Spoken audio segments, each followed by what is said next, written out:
नमस्कार दोस्तों, मैं मोहित तोमर आप सभी का पीसम सब्जेक्ट लर्निंग चैनल में स्वागत करता हूं। तो दोस्तों, आज की इस वीडियो का जो हमारा टॉपिक है वह है प्राकृतिक संख्याएं, पूर्ण संख्याएं तथा पूर्णांक संख्याएं। तो दोस्तों, आज की इस वीडियो में मैं आपको बताऊंगा कि प्राकृतिक संख्याएं, पूर्ण संख्याएं और पूर्णांक संख्याएं किन्हें कहते हैं। तो शुरू करते हैं दोस्तों आज की इस वीडियो को।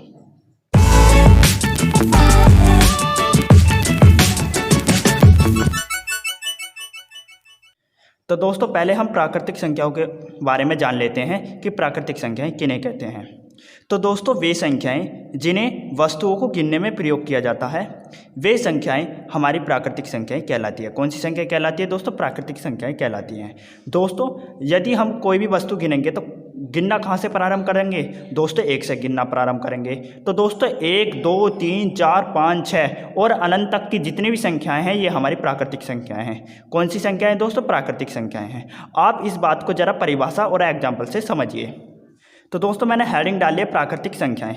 आपको इस हेडिंग में लिखना है वे संख्याएं जिनसे वस्तुओं की गणना की जाती है प्राकृतिक संख्याएं कहलाती हैं। इन्हें n से प्रदर्शित करते हैं। तो दोस्तों, मैंने आपको बताया था कि वे संख्याएं जिन्हें वस्तुओं को गिनने में प्रयोग किया जाता है वे संख्या हमारी प्राकृतिक संख्याएं कहलाते हैं। और दोस्तों, प्राकृतिक संख्याओं को हम n से प्रदर्शित करते हैं। किससे प्रदर्शित करते हैं दोस्तों? n से प्रदर्शित करते हैं। और दोस्तों, आप सभी जानते हैं कि हम वस्तुओं को कौन सी संख्या से गिनना प्रारंभ करते हैं। तो दोस्तों, n बराबर दोस्तों कहाँ से गिनना प्रारंभ करते हैं? वस्तुओं को हम 1 से गिनना प्रारंभ करते हैं। तो 1 2 3 4 5 डैश डैश डैश अनंत तक की दोस्तों जितनी भी संख्याएं हैं हमारी प्राकृतिक संख्याएं हैं। कौन सी संख्याएं दोस्तों? प्राकृतिक संख्याएं हैं। तो दोस्तों, आपको ये बात पता होनी चाहिए कि हमारी प्राकृतिक संख्याएं किन्हें कहते हैं और कौन कौन सी हमारी प्राकृतिक संख्याएं होती हैं। अब दोस्तों, आप कह रहे होंगे कि इसमें जीरो क्यों नहीं है? जीरो हमारी प्राकृतिक संख्या क्यों नहीं है? दोस्तों, थोड़ी देर पहले मैंने आपको बताया था कि वे संख्याएं जिन्हें वस्तुओं को गिनने में प्रयोग किया जाता है वे संख्याएं हमारी प्राकृतिक संख्याएं कहलाती हैं। तो दोस्तों, क्या हम वस्तुओं को गिनने के लिए जीरो का प्रयोग करते हैं? नहीं करते हैं। क्या हम जीरो से गिनना वस्तुओं को प्रारंभ करते हैं? नहीं करते हैं। कहाँ से प्रारंभ करते हैं? 1 से प्रारंभ करते हैं। तो दोस्तों, मेरी जीरो प्राकृतिक संख्या कैसे हो सकती है? नहीं हो सकती मेरी प्राकृतिक संख्या। तो दोस्तों, जीरो मेरी प्राकृतिक संख्या नहीं है। तो दोस्तों, एक क्वेश्चन इस प्रकार का भी बन सकता है कि जीरो प्राकृतिक संख्या है या नहीं। तो दोस्तों, आपको उस पर राइट आंसर कौन सा लगाना? नहीं। क्यों नहीं है? मैंने आपको उसका रीजन बता दिया। तो दोस्तों, आपको समझ में आ गया होगा कि प्राकृतिक संख्याएं किन्हें कहते हैं। अब दोस्तों, प्राकृतिक संख्या के कुछ पॉइंटों पर भी बात कर लेते हैं।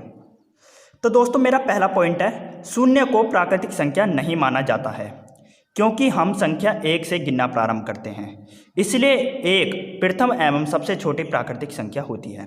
तो दोस्तों, मैंने थोड़ी देर पहले बताया कि हम शून्य को प्राकृतिक संख्या नहीं मानते हैं और किस कारण नहीं मानते मैंने इसका रीजन भी बता दिया। और दोस्तों, हम संख्या को कहाँ से गिनना प्रारंभ करते हैं? 1 से गिनना प्रारंभ करते हैं। तो दोस्तों, मेरी सबसे छोटी प्राकृतिक संख्या कौन सी होगी? 1 होगी। क्योंकि हम 1 से गिनना प्रारंभ करते हैं तो सबसे छोटी प्राकृतिक संख्या कौन सी होगी? मेरी 1 होगी। तो दोस्तों, एक क्वेश्चन इस प्रकार का भी बन सकता है कि सबसे छोटी प्राकृतिक संख्या किसे कहते हैं? तो दोस्तों, आपको उसका राइट आंसर क्या लगाना है? 1, क्योंकि 1 हमारी सबसे छोटी प्राकृतिक संख्या होती है। आते हैं दूसरे पॉइंट पर। दूसरा पॉइंट यह है दोस्तों हमारा, सभी प्राकृतिक संख्याएं धनात्मक होती हैं। तो दोस्तों, आप इस बात को भी याद रखें कि जितनी भी प्राकृतिक संख्या होंगी मेरी धनात्मक होंगी। यदि कोई संख्या ऋणात्मक है तो वह मेरी प्राकृतिक संख्या नहीं हो सकती। इस बात को जरा आप एग्जाम्पल से समझिए। तो दोस्तों, देखिए, मेरे पास प्लस के 1 है तो ये मेरी प्राकृतिक संख्या है। यदि मेरे पास माइनस का 1 है तो ये मेरी प्राकृतिक संख्या नहीं है, क्योंकि सभी संख्याएं धनात्मक में होती हैं, ऋणात्मक में नहीं होती हैं। ये बात तो मैं यहाँ कहना चाह रहा था कि सभी संख्याएं धनात्मक होती हैं। और मैं भी यही बताना चाह रहा हूँ कि जितनी भी संख्या होंगी प्लस का 1 प्लस का 2 प्लस का 3 प्लस का 4 ये संख्याएं मेरी प्राकृतिक संख्याएं होंगी। परंतु माइनस का 1 माइनस का 2 माइनस का 3 माइनस का 4 ये सारी संख्या मेरी प्राकृतिक संख्या नहीं होंगी, क्योंकि ये दोस्तों जितनी भी संख्या ये ऋणात्मक में है और ऋणात्मक मेरी प्राकृतिक संख्या नहीं होती है।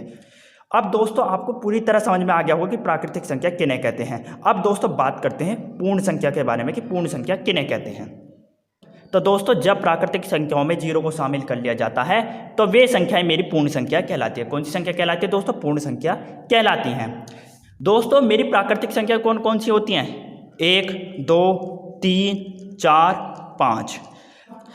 तो दोस्तों यदि मैं इन प्राकृतिक संख्याओं में जीरो शामिल कर लूँ, इन प्राकृतिक संख्याओं में जीरो शामिल कर लूँ, तो ये जितनी भी मेरी संख्या हैं ये सारी संख्या मेरी पूर्ण संख्या कहलाएंगी। कौन सी संख्या कहलाएंगी दोस्तों?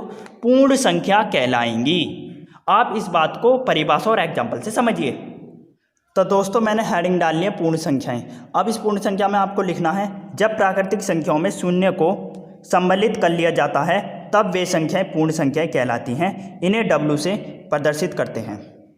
तो दोस्तों मैंने आपको थोड़ी देर पहले बताया था कि जब प्राकृतिक संख्याओं में जीरो को शामिल कर लिया जाता है तब वे संख्या मेरी पूर्ण संख्याएं कहलाती हैं। कौन सी क्या संख्या कहलाती है दोस्तों? पूर्ण संख्याएं कहलाती हैं। और इन पूर्ण संख्याओं को हम W से निरूपित करते हैं। किससे निरूपित करते हैं दोस्तों? W से निरूपित करते हैं। दोस्तों आप इस बात को जरा एग्जाम्पल से समझिए।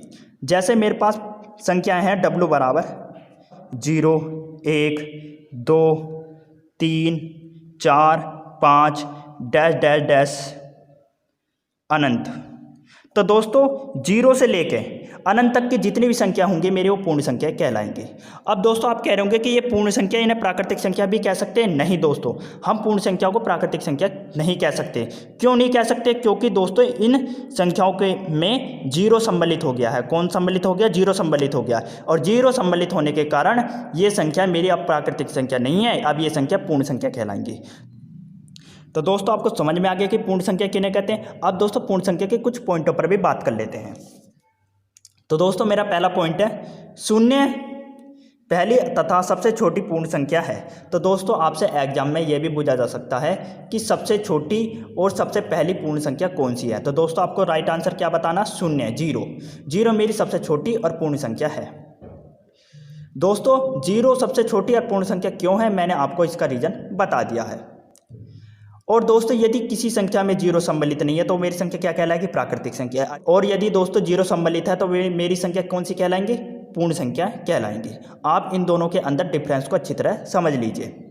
तो दोस्तों आपको पूर्ण संख्या पूरी तरह समझ में आ गया होगा कि पूर्ण संख्याएं किन्हें कहते हैं। अब दोस्तों बात करते हैं कि पूर्णांक संख्या किन्हें कहते हैं। दोस्तों जब प्राकृतिक संख्याओं में उनकी ऋणात्मक संख्या तथा शून्य को सम्मिलित कर लिया जाता है तो वे संख्याएं मेरी पूर्णांक संख्याएं कहलाती है। कौन सी संख्या कहलाती है? पूर्णांक संख्या कहलाती है। जैसे दोस्तों मेरे पास जीरो है, जीरो के बाद क्या आता है दोस्तों? 1 आता है। तो 1 मेरा प्लस का है तो 1 मेरा माइनस का भी होगा। तो यदि मेरे पास +2 है तो मेरे पास -2 भी हैं। यदि मेरे पास +3 है तो मेरे पास -3 भी हैं। तो ये जो संख्या होंगी प्लस और माइनस की, ये जितनी भी संख्याएं होंगी ये मेरी पूर्णांक संख्याएं कहलाएंगी। तो दोस्तों वे संख्याएं जो धनात्मक और ऋणात्मक दोनों में होती हैं वे संख्या कौन सी संख्या कहलाती है? पूर्णांक संख्या कहलाती है। कौन सी संख्या कहलाती है दोस्तों? पूर्णांक संख्या कहलाती हैं। आप इस बात को परिभाषा और एग्जाम्पल से समझिए। तो दोस्तों मैंने हेडिंग डाली है पूर्णांक संख्याएं। इस पूर्णांक संख्याओं में आपको लिखना प्राकृतिक संख्याओं में उनकी ऋणात्मक संख्या तथा शून्य को भी सम्मिलित करने पर जो संख्या प्राप्त होती है वे पूर्णांक संख्या कहलाती हैं। इन्हें I से प्रदर्शित करते हैं। दोस्तों मैंने आपको बताया नहीं था कि यदि प्राकृतिक संख्याओं में उनकी ऋणात्मक संख्या तथा शून्य संख्या को भी सम्मिलित कर लेते हैं तब वे संख्या मेरी पूर्णांक संख्या कहलाती हैं और इन्हें I से प्रदर्शित करते हैं। किससे प्रदर्शित करते हैं दोस्तों? I से प्रदर्शित करते हैं। और एग्जाम्पल के लिए आप समझ लीजिए I बराबर 0, प्लस का 1 तो माइनस का 1, प्लस का 2 माइनस का 2, प्लस का 3 तो माइनस का भी 3, डैश डैश डैश अनंत तक। तो दोस्तों जीरो से लेकर अनंत तक की जितनी भी प्लस और माइनस की जितनी भी संख्याएं होंगी वो मेरी संख्या कौन सी कहलाएंगी? पूर्णांक संख्या कहलाएंगी। तो दोस्तों आपको समझ में आ गया कि पूर्णांक संख्या किन्हें कहते हैं। दोस्तों मैं फिर से समझाता हूँ, धनात्मक और ऋणात्मक की जितनी भी संख्याएं होंगी वो सारी संख्याएं मेरी पूर्णांक संख्या कहलाएंगी। कौन सी संख्या कहलाएंगी? पूर्णांक संख्या कहलाएंगी। और पूर्णांक संख्या को किससे प्रदर्शित करते हैं? I से प्रदर्शित करते हैं। दोस्तों पूर्णांक संख्या 2 प्रकार की होती हैं। कितने प्रकार की होती है? 2 प्रकार की होती हैं। पहली है धन पूर्णांक और दूसरी है ऋण पूर्णांक। धन पूर्णांक संख्या किन्हें कहते हैं? ऋण पूर्णांक संख्या किन्हें कहते हैं? इन्हें भी समझ लीजिए। तो दोस्तों धन पूर्णांक संख्या उन्हें कहते हैं जिनमें धनात्मक संख्याएं होती हैं। जैसे मेरा प्लस का 1, प्लस का 2, प्लस का 3, प्लस का 4, प्लस का 5। तो दोस्तों डैश डैश अनंत तक की जितनी भी प्लस वाली संख्या होंगी वो मेरी कौन सी संख्या कहलाती हैं?